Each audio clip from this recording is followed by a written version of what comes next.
शर्मा निवास में आज सुबह से ही हलचल मची हुई थी। आज मोहन जी की बेटी नेहा को लड़के वाले देखने आने वाले थे। पूरे घर में शोरगुल मची हुई थी। घर की साज सज्जा को विशेष ध्यान रखा जा रहा था। पर्दों के साथ नए नए गुलदस्ते और उसमें तरह तरह के फूल बदले जा रहे थे। विभा जी की आवाज़ रह रहकर पूरे घर में गूंज उठती। किसी भी चीज़ पर धूल नहीं दिखनी चाहिए। बाजार से मिठाई आ गई है या नहीं। नेहा को यह हलचल, ये आवाज़ें बहुत अच्छी लग रही थी। फिर भी मन में अजीब सी उथल पुथल थी। उसने द्वार पर खड़े होकर एक दृष्टि घर में हो रही सजावट पर डाली और वह नैना को खोजने लगी। थोड़ी देर पहले तक तो उसी के साथ थी। उसकी नैना उसे नेल पॉलिश लगाते हुए कह रही थी, अब हाथ नहीं सचेंगे तो भला उनके सामने प्लेट बढ़ाती, तुम्हारी उंगलियों पर ध्यान कैसे जाएगा जीजा जी का। नेहा के दिमाग में पूरी घटना एक बारगी दौड़ गई। नैना फिर उसे चिढ़ाती हुई बोली, क्या दही बड़े बनाए हैं मैंने, आने दो ज़रा। सजावट में इतनी लाल मिर्च डालूंगी कि सीसी न कर उठे हमारे होने वाले वैभव जीजा जी, तो क्या कहना। नेहा के मन में तो मीठी मीठी गुदगुदी हो रही थी, पर ऊपर से क्रोध का दिखावा कर वह उसे डांटती भी जा रही थी। चुप नैना की बच्ची, अभी वैभव जी कौन लगते हैं हम दोनों के। नैना फिर उसे चिढ़ाते हुए कहती है, हाँ भाई, अभी कौन लगते हैं, अभी तो केवल देखना दिखाना हो रहा है।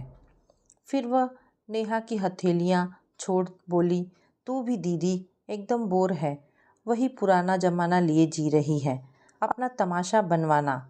यह कहने के साथ ही वह स्तब्ध सी हो उठी। नजरें झुकाए एकदम कमरे से बाहर निकल गई। उफ, अब जाने कहाँ जाकर रो रही होगी पगली। नेहा ने स्मृतियों को झटकते हुए सोचा। तभी बड़ी बुआ दंदनाती हुई उसके कमरे में आ गई। नैना कहाँ है? पता नहीं, नेहा ने कहा। बता नहीं रहे हो तो ठीक है, उन्होंने मुंह बिचकाते हुए कहा। मैंने तो सुबह से ही विभा भाभी को कह दिया था कि नैना को लड़के वालों के सामने ना आने देना। लेकिन बुआ, उसने टोकना चाहा, लेकिन कुछ नहीं, उसके कारण तू कब तक भुगतती रहेगी। नेहा का मन अवसाद से भर उठा। पता नहीं बुआ की बात में कितना सत्य है।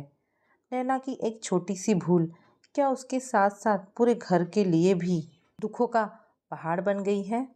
नेहा की आंखों में नैना की मस्त मौला छवि घूम गई। नैना बचपन से ही मस्त मौला चंचल स्वभाव की थी। झूठे आडंबरों के विरुद्ध ऊंची ऊंची आवाज़ में बहस करती।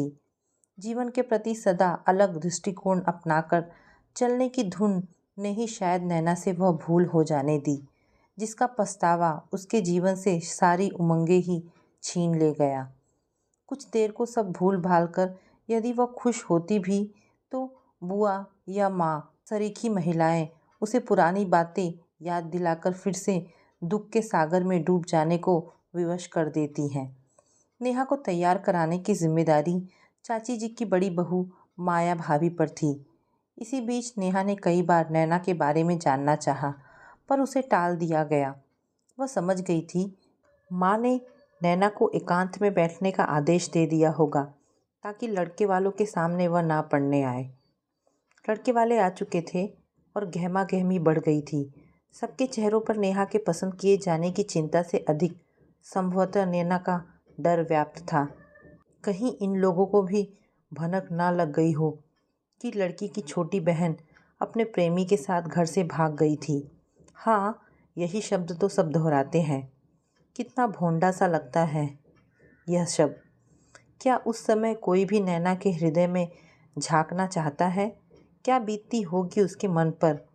कैसी कोमल उमंगों के साथ सारे आडंबरों को अंगूठा दिखाती हुई वह अपने प्रेमी के साथ ब्याह रचाने गई थी।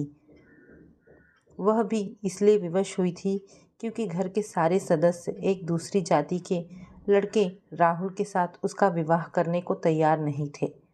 कैसे उसने अपने अरमानों का ख्याली सेहरा राहुल के सिर बांधा होगा और आर्य समाज मंदिर में चंद लोगों के समक्ष विवाह किया होगा। पिताजी और माँ ने तो पूरा घर ही सर पे उठा लिया था। उनका रौद्र रूप देख के ही मन काँप गया था। हर तरफ उसकी खोज के बाद पुलिस तक बात पहुंच गई थी। इधर नैना और राहुल शादी करने के बाद घर वालों से मिलने आ रहे थे। तभी पुलिस की जीप उनके पीछे लग गई।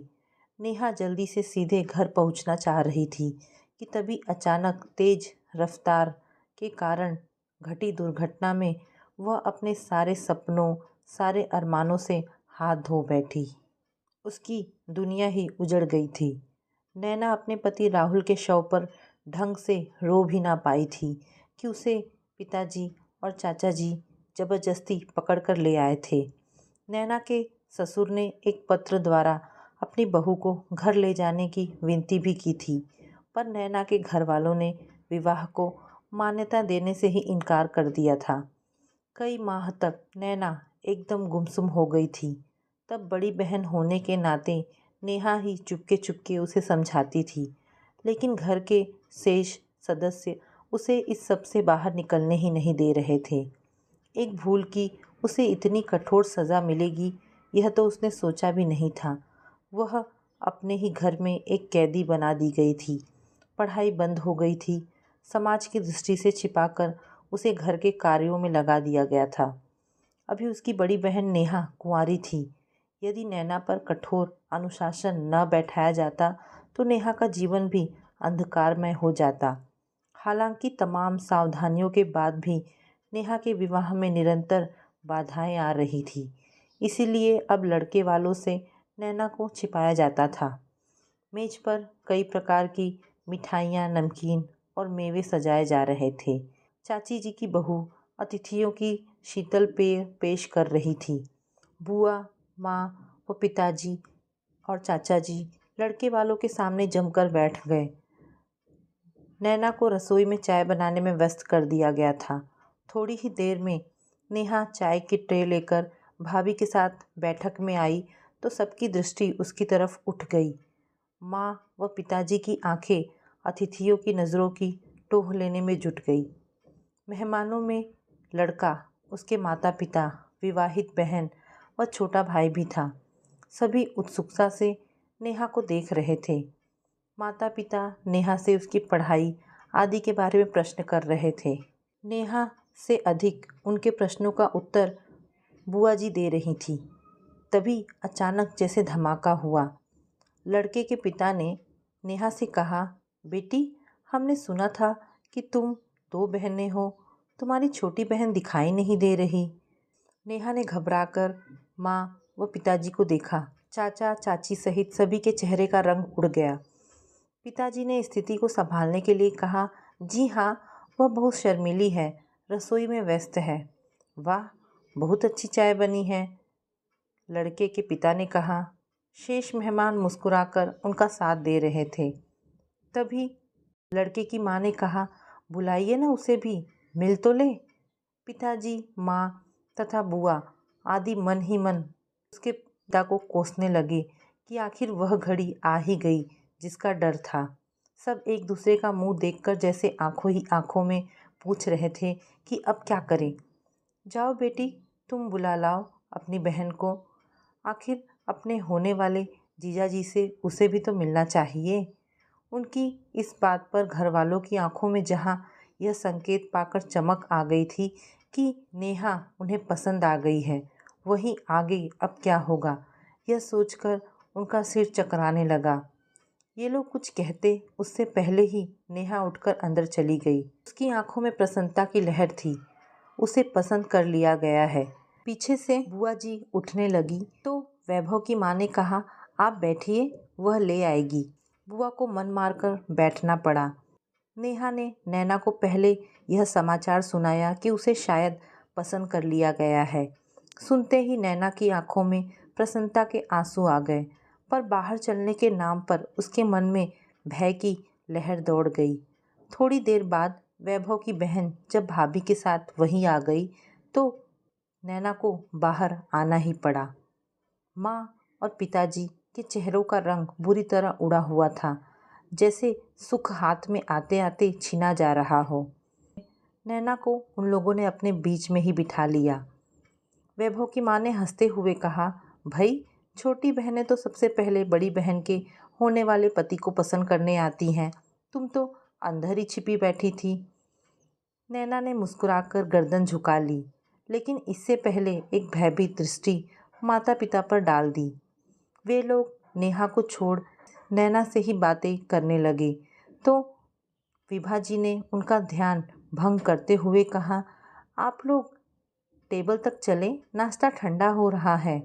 हाँ हाँ, वहाँ भी चलेंगे, वैभव के पिता ने कहा, लेकिन पहले अपने घर की सबसे बड़ी बहू से कुछ बातें तो कर ले। उन्होंने स्नेहपूर्वक नैना को देखा तो माँ व पिताजी भय व आश्चर्य से एक दूसरे का मुख देखने लगे। सोचने लगे कि शायद इन लोगों ने नेहा की जगह नैना को पसंद कर लिया है। तभी वैभव के पिता ने कहा, आप लोग मेरी बात पर इतना परेशान ना हो। हमें मालूम है कि आपकी छोटी बेटी ने विवाह किया था। जिस घर की यह बहू है वह हमारे अभिन्न मित्र ही नहीं, सगे भाई से भी बढ़कर हैं। नैना की आंखों में सोया हुआ दर्द जाग उठा था। माता पिता की समझ में नहीं आ रहा था कि अब उन्हें क्या करना चाहिए। तभी वैभव की माँ ने कहा, हम मानते हैं कि नैना ने कुछ जल्दबाजी की, पर एक भूल आपसे भी हुई। अगर उस सत्य को आप स्वीकार कर लेते तो उस घर का इकलौता दीपक इस तरह बुझने से शायद बच जाता। उन लोगों की आंखें नम थीं। वैभव के पिता बोले, जो हुआ सो हुआ। अब हम अपनी बहू को पूरी मान मर्यादा से लेने आए हैं। क्या मतलब? अचानक नेहा के पिता ने चौंक कर कहा। नैना के सिर पर हाथ फेरते हुए वैभव के पिताजी बोले, बेटी तुम्हारा खोया सुख तो वापस नहीं दे पाएंगे, लेकिन हम दुख भी नहीं देंगे कभी। हमारा बेटा यदि तुम्हें पसंद हो तो हम दोनों बहनों को एक ही दिन विदा करवा कर ले जाएंगे। नैना ने धीरे धीरे पलकें उठाकर उधर देखा। एक सलोना सुंदर युवक मंद मंद मुस्कुरा रहा था, जैसे इतनी घुटन के बीच शीतल हवा का एक झोंका उसकी राह में खुशियां बिखेरने को उत्सुक हो रहा हो। नैना ने माता पिता की ओर देखा और दुख व संकोच से गर्दन झुका ली। नहीं, अब कोई निर्णय वह स्वयं नहीं करेगी। मालूम नहीं फिर कौन सी भूल कर बैठे। लेकिन उसके माता पिता कदाचित अपनी सोच से बाहर निकल चुके थे। अनायासी पिता मोहन जी ने उठकर वैभव के पिता के दोनों हाथ थाम लिए। हमें अपनी भूल का बहुत पछतावा है। विभा जी ने भी खुशी के आंसू पोंछते हुए कहा, हम अपनी दोनों बेटियों का रिश्ता आज ही करने को तैयार हैं। घर में अचानक ही चारों ओर खुशियां बिखर गई थी।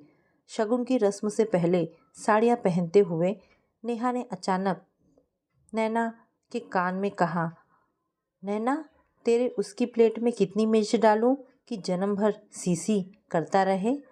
नैना अपनी बड़ी बहन नेहा की बातों को सुनकर मंद मंद मुस्कुरा रही थी। तो दोस्तों, ये कहानी यहाँ पर समाप्त होती है। आशा करती हूँ आपको ये कहानी पसंद आई होगी। अगर आपको कहानी पसंद आई है तो प्लीज़ इसे लाइक एंड शेयर करें। धन्यवाद दोस्तों।